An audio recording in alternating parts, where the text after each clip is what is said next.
Hi అండి, నమస్తే. నా వీడియోస్ కనుక నచ్చితే తప్పకుండా సబ్స్క్రైబ్ చేసుకోండి. మనం ఈ వేసవిలో ఎక్కువసేపు వంటగదిలో నుంచి వంట చేయలేం కదండి. నేను చెప్పే ఈ రెసిపీని అలా గ్యాస్ మీద పెట్టి చిటికెలో అయిపోయే రెసిపీ అండి. ఒకసారి ట్రై చేయండి. దీనికి ముందుగా ఒక ఆనియన్ తీసుకుని ఇలా చిన్న చిన్న ముక్కలుగా కట్ చేసుకున్నాను.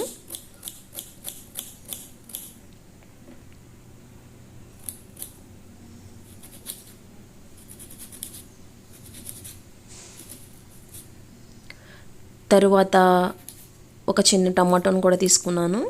మీరు పులుపు అనేది ఎక్కువ తింటే ఇంకో టమాటాను కూడా యాడ్ చేసుకోండి. దీన్ని కూడా ఇలా చిన్న చిన్న ముక్కలుగా కట్ చేసి పెట్టుకున్నాను.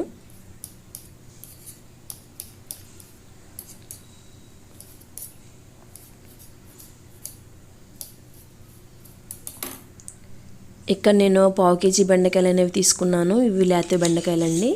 ఇలా టైం అనేది వేస్ట్ కాకుండా ఇలా 3 బెండకాయలను తీసుకుని పురుగులు లేకుండా చూసుకుని ఇలా కట్ చేసుకోండి.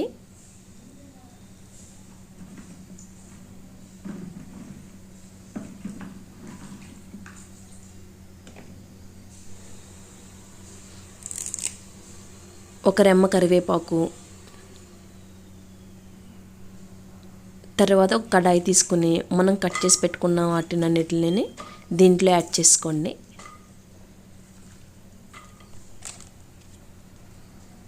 తర్వాత 1/2 టీ స్పూన్ పసుపు, ఒక 3 టీ స్పూన్ల కారం అనేది కూడా యాడ్ చేసుకొని 1 టీ స్పూన్ సాల్ట్ని కూడా యాడ్ చేసుకోండి.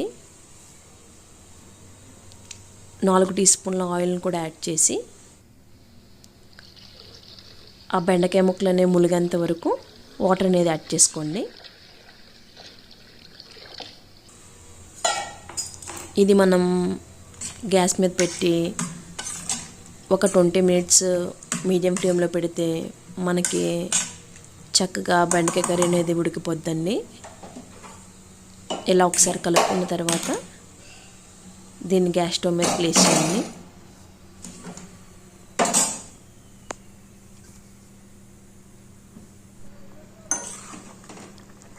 కొంచెం అనేది ఉడికిన తర్వాత సాల్ట్ చెక్ చేసుకుని సరిపోతే యాడ్ చేసుకోండి.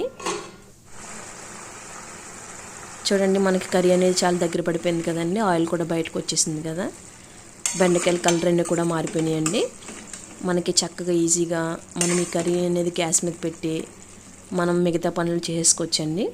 నా వీడియోస్ కనుక నచ్చితే తప్పకుండా లైక్ చేయండి.